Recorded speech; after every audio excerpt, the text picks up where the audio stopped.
नमस्कार। क्या कारण है कि केतु को कैंची कहा जाता है? जी हाँ, बिल्कुल सही बात है। और केतु एक कैंची की तरह ही काम करता है। प्रिय मित्रों, जन्मांक चक्र में जिस भाव से संबंध केतु का बन रहा होगा, केतु वहां पे कैंची की तरह दो फाट कर देता है, दो अलग अलग बंटवारे में परिवर्तित कर देता है। कहीं ना कहीं आपको ध्यान रखना होगा कि केतु आखिर बंटवारा करता किसका है, सजीव पक्ष का या निर्जीव पक्ष का। जी हाँ, ज्योतिष में प्रत्येक भाव से सजीव और निर्जीव दोनों पक्षों का विचार किया जाता है एक ही भाव से।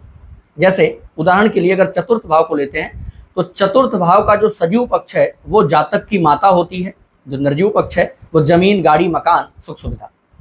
जैसे सप्तम भाव है, सप्तम भाव का जो सजीव पक्ष है वो पत्नी होती है, जो निर्जीव पक्ष होता है वो व्यापार होता है।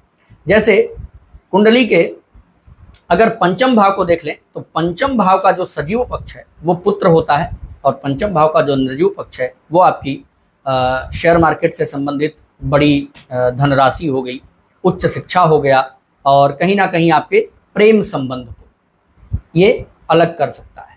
वहीं एकादश भाव को अगर देखें तो जो निर्जीव पक्ष है वो आपकी इच्छा है, और जो सजीव पक्ष है वो आपका बड़ा भाई हो सकता है।